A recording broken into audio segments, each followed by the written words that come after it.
In question 4 on the 2023 exam, we are looking at a buffer solution.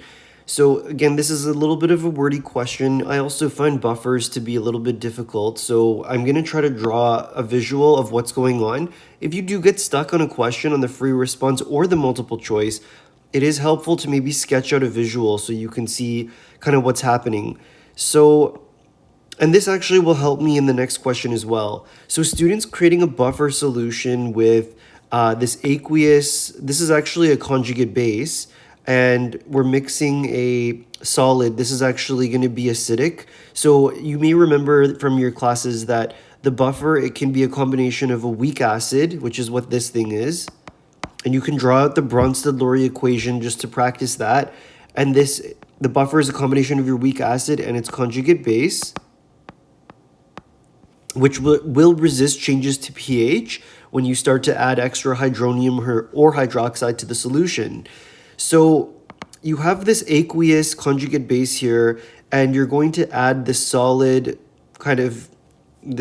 weak acid in there, or it's a salt initially, and then it'll dissolve into chloride and then the weak acid. And so you're going to mix these together to make your buffer. So that's kind of the visual situation going on. We'll do the lab in more detail later, but basically the first question is, what mass of the solid contains 0.0025 moles of the solid? This question's not too bad. It's a unit conversion. If you've watched some of my previous solutions, you know I like to use the formula. So I use moles equals mass divided by molar mass. So the mass of this solid is going to be 0.00250 mole times its molar mass. You can use your periodic table from AP, 67.52 grams per mole. The mole cancels out, and we're going to round our answer to 3 significant digits, 0.169 grams, because there's 3 sig digs here, the 250. So we're going to match our answer to the sig digs in the question. So, okay, what that means, if I go back to my diagram, is I'm going to dissolve 0.169 grams of this salt, which is an acidic salt. That will be dissolved into, this is 25 milliliters of the CH3NH2AQ. So we're going to mix those together to create our buffer solution, and the concentration of this is also given to me in the question as well. So with that in mind, in my lab procedure, I have to fill in steps 1 and 4 that are missing. And some of this is already filled in. And by the way, if you read the question, it says that not all the materials from the equipment list is going to be used. So we have to use some of these words in our answer and assume all appropriate safety measures are already in place. So we don't have to say, for example, step 1, put your goggles on. We're assuming that is okay, that is already being adhered to. So in step 1, it says, well, step 2 says place the solid in a beaker. Well, okay, well, then step 1, I know what it has to be. We have to measure this mass. Okay, that's what I drew up here. So we need to measure the mass using a balance and a weighing paper.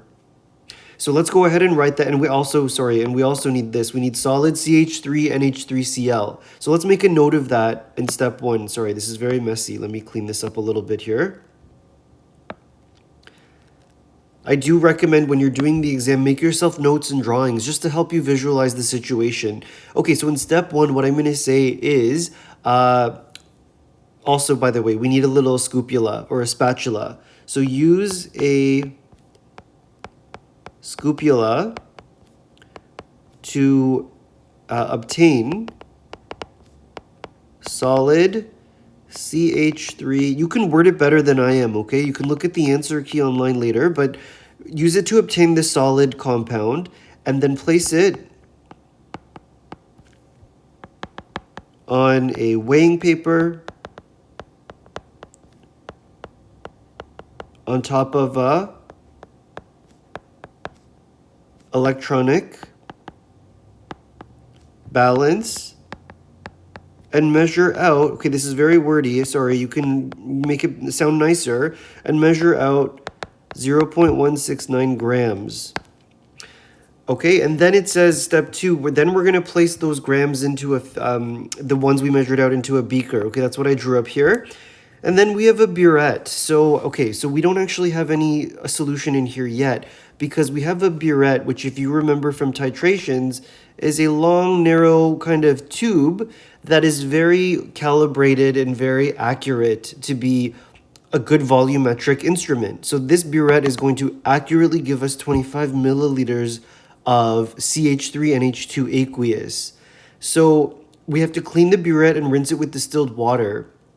And step 5 says we're going to use the burette to add 25 milliliters of this conjugate base into the beaker. So the step in between is we actually want to purify that burette one more time. So if you're, for example, in a titration, if I'm using sodium hydroxide in the burette, I usually wash out the burette with sodium hydroxide as well, just to really make sure it's not contaminated and to make our solution accurate. You know that titrations are very accurate.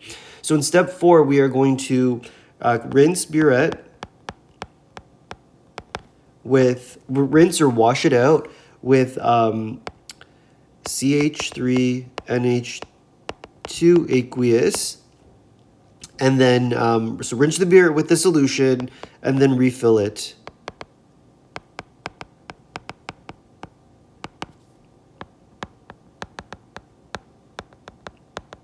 All right, and then the rest of the procedures given, we're going to add that solution to the beaker. We're going to mix the contents of the beaker, check the pH with a pH meter. Perfect. Okay, finally, in question C, the Kb, this is the base ionization constant of our conjugate base, is 4.4 times 10 to the negative 4, and the pH of the buffer was 10.64.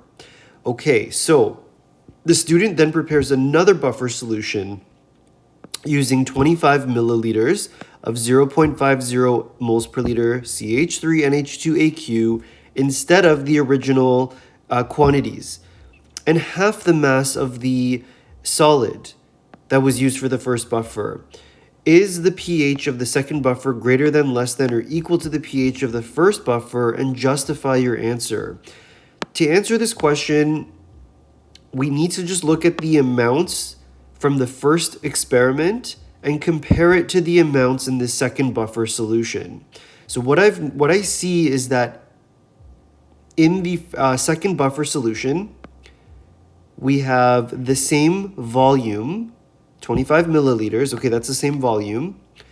We have half the concentration of the original one, and we have half the mass of the acidic salt. So if you look at this proportion, it's the same proportion. My second buffer is using the same proportion or ratio of acidic salt and aqueous conjugate base. And the difference is that the second solution, everything is halved. Everything is halved. Again, you can word this better. Everything is halved in the second buffer. So therefore, this is going to be equal to, the pH will be the same, because the ratio is the same. All right, if you want to learn more about buffers, let me know. I might make a separate video on that, because again, I think this is a difficult topic, but this question is not so bad of the things that they're asking. All right, thank you, and I'll see you next time.